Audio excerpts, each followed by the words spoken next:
I'm 24, male. My brother, Lewis, male 30, has been out of the picture for the last 5 years. I don't really want to get into details, but he was always a bad egg. My mom and dad tried to put him on the right path, but he systematically took advantage of their forgiveness by emotionally manipulating them every time he screwed up. It took a long time for my parents to accept that Lewis was beyond any redemption, and they finally cut him off when he stole a family heirloom to pay for his and his then girlfriend's drug fueled vacation. Since then, he's been floating around the country doing God knows what. I have always been the polar opposite of my brother, personality wise. Some would say I'm boring, and maybe I am. I was never a party hound, I don't drink a lot, and all my hobbies are kind of low energy.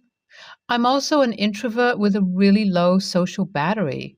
Of course, I don't care about what people think about me, and I'm not exactly looking to change my personality.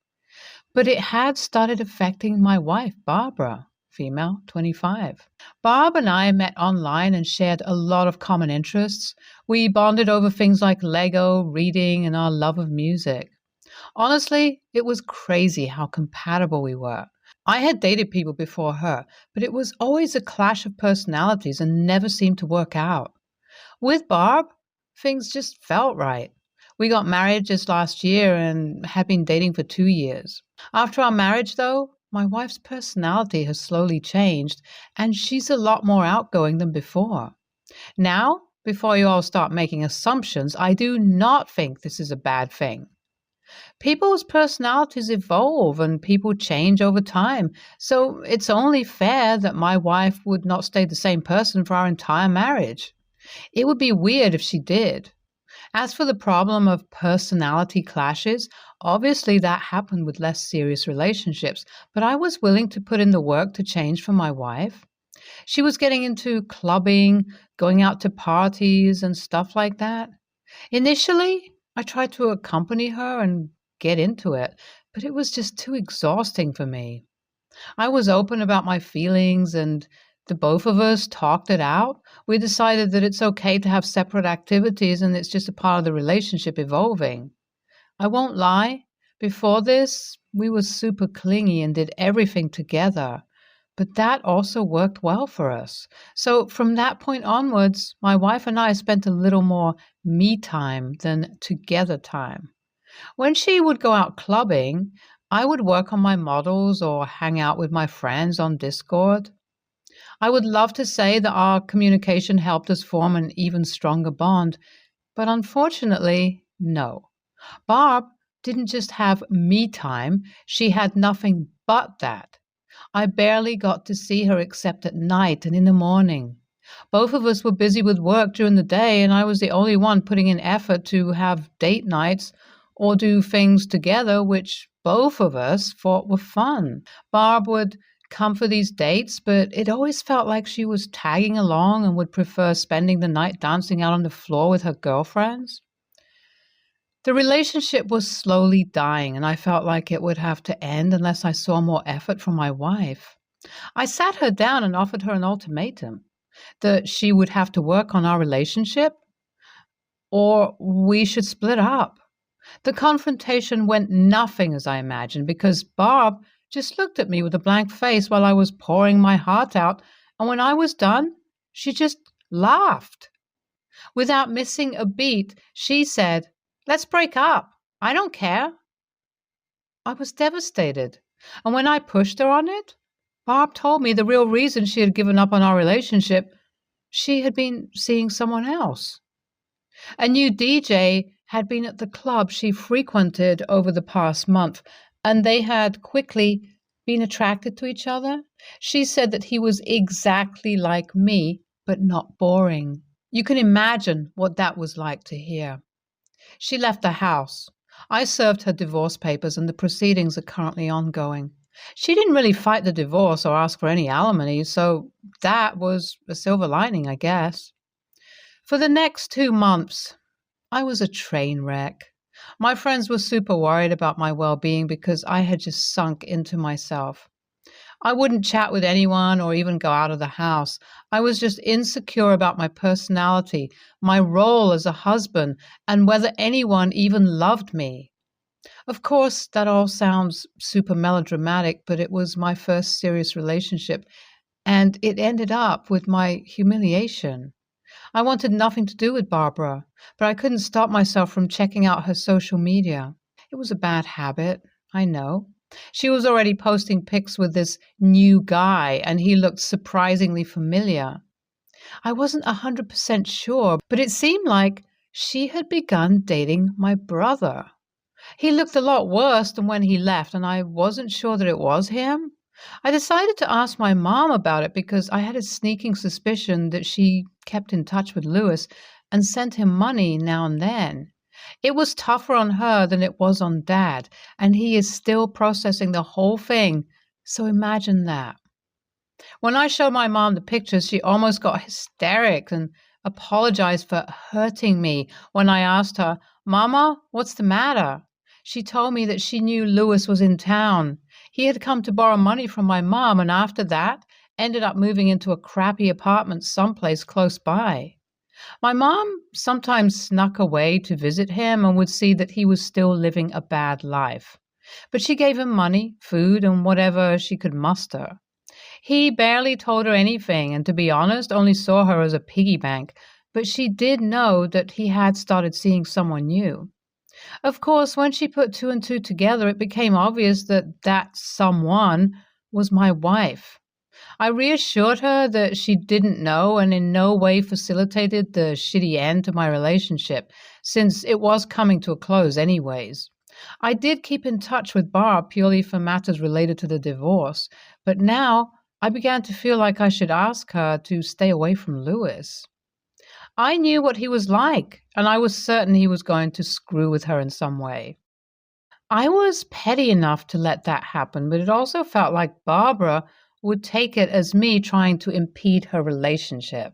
To test the waters, I texted her and said that I had found out that the guy she was dating was my estranged brother. That's it. She replied with, "Oh, LOL, that's why he's like a better version of you." That response alone made me sure I shouldn't tell her about why he was estranged, and I put it to the back of my mind. My mental health was more important. Of course, I ended up being right about that because she showed up at my doorstep ugly crying just 2 days later. She wanted to suss out whether I had a way of contacting Lewis because he had stolen all of her money and skipped town. I told her that I'll get his number from my mom and told her she could come to spend the night on the couch if she needed it. When we were talking, the story of why Lewis was estranged came out, and she got really angry at me for not telling her the full story. I'm usually a cool and composed person, but I blew up at her and went off about how terrible she was. I don't think she expected that, and eventually I kicked her out. I know that Barbara is facing a crisis right now, and some part of me thinks that I should have warned her regardless, because at least then she wouldn't be as shocked about what happened.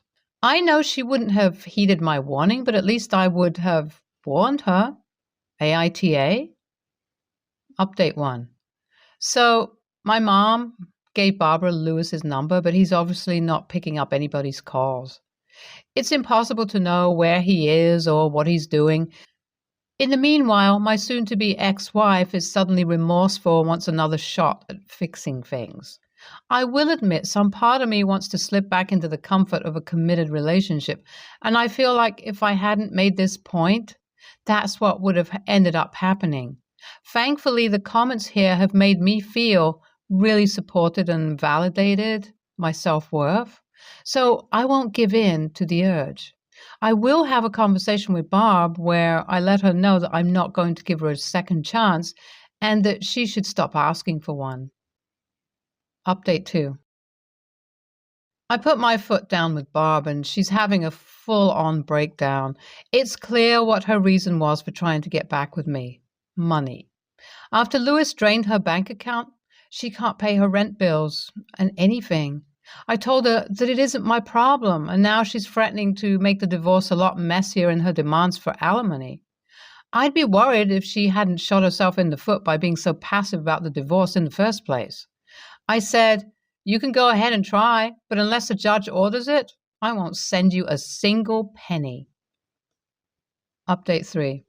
As you may have guessed, I am not required to pay Barb a single penny, but my mom is feeling super guilty about the position Lewis put Barb in, and she's offered to help her out with money until she finds a way to save up. I honestly don't agree with this because I think I've built up a lot of anger towards Barb, but it's her choice at the end of the day. It's purely financial, and at least my mom isn't supporting or condoning her actions. NTA, I think that's pretty obvious. My bigger issue is with your mom, though. If you say she's not condoning it, why isn't she letting Barb face the consequences of her actions? I get that she feels guilty and obligated, but I feel like your mom is too soft. That's how Lewis got money out of her, too. NTA, I'm glad you stuck up for yourself and didn't take her back, man. My wife and I have been married for 10 years and we also grew into different hobbies and interests. But I'd say it's made our love stronger. For you and Barb, it just feels like you deserve better. Next story. My ex-wife and I have been separated for 5 years and have an 8-year-old son together, and she got remarried last year. I try to be very intentional of the time I spend with my son. Over the last year and a half, we have gone on 4 big trips traveling to Nicaragua, Vietnam, Alaska, Colombia, as well as lots of smaller trips around the US, visiting cities, camping, and doing various outdoor activities. I love to take photos and well document our trips. However, I don't have any social media to share the photos on, and will send family and my ex some of the photos over email. My son also likes to draw and journal our trips. I feel sad that my ex-wife misses out on half of this life, especially when he's getting so many new experiences. I decided to put together a photo album of the last year and a half featuring photos of our son, photos he took, other relevant photos, photocopies of some of our son's drawings, as well as notes he made about various things. Our son helped me make it, and my son gave it to her for her birthday last week. When he gave it to her, he must have told her it was from me as well, as she texted me to thank me and said she loved it. Her husband was less than pleased and sent me messages telling me it was inappropriate and creepy to give it to her as a gift. He also accused me of trying to win her back. I'm not. I have a girlfriend. When I had just wanted her to have something that gives her a glimpse of the moments she's missing out on with our son. My stepsisters agree with her husband and think it was a little weird that I gave her an intimate gift. But I don't view it that way. AITA? NTA. Most of the comments have covered all these bases perfectly, but the only thing I would like to add is that I find it somewhat concerning that her husband is contacting you at all. In co-parenting arrangements, it's usually best to keep the discussions between the actual parents. As valuable as step-parents can be, they should not interfere in the co-parent relationship. They also need to understand that the child's needs for stable relationships with his parents do not end when there is a divorce or marriage. Kids thrive best when divorced parents get along and step-parents are supportive of that. I'm curious if this is the first issue that has come up. If so, and that would surprise me, there should be a tactful discussion with your ex-wife about this situation, and you can look for ways to try to mitigate the new spouse's insecurity before things get worse. NTA, this was a very thoughtful gift that you and your son put together to help share his experiences with his mom. Her new husband sounds like an insecure and immature person that is obviously threatened by the bond with your son and good co-parenting relationship with your ex-wife. There was nothing intimate about the gift. You may want to share the text from the new husband with X so that she knows what is going on. Eventually, she will have to deal with it. The stepsisters need to just keep their comments and opinions to themselves. Next story. I, 35, female, am chronically ill and going through the process of a kidney and pancreas transplant currently. I don't use Facebook much, but all my extended family, friends from high school and college, etc., use it. There's been a lot going on with my health, and everyone's been hounding me for updates. I found the easiest way to update people, and since my profile is private, is to just post there as I go through the transplant journey. After my latest appointment with the transplant team, it was a lot of information, so I made a fairly long post about it. My husband, 34, male, has three younger half siblings from his mom's second marriage. The oldest, Jane, 20, is autistic, but is pretty mature for her age, studying to become a doctor in a good university. And although we aren't super close, we've known each other for 15 years, and I even used to babysit her and her younger two siblings. We've never had an actual fight in all these years, but as hard as I've tried to have a relationship with her and the others, they have always made it very difficult to connect. Maybe that has to do with my husband being the black sheep of the family and they see me as an extension of him. I've tried very hard to reach out to them and spend time with them at family gatherings just to be treated like I'm not really welcome in the family. His parents, mom and dad, on the other hand, are generally very supportive and loving. I still continue to send birthday cards and text them to see how they're doing, and 90% of the time get no response. I'd be lying if I said that it didn't hurt a little, that they ice me out so much, but I know you can't force people to have a relationship with you. So last night, after my long update about my upcoming surgeries, Jane commented on my post. It's very unusual for her to use Facebook, so I was eager to see it. When I saw her comment, it said, "Yeah, not going to read that all. Happy for you," or "Sorry that happened. I don't really care." I was very hurt and thought that was a really nasty thing to say to someone sharing something so important and sensitive.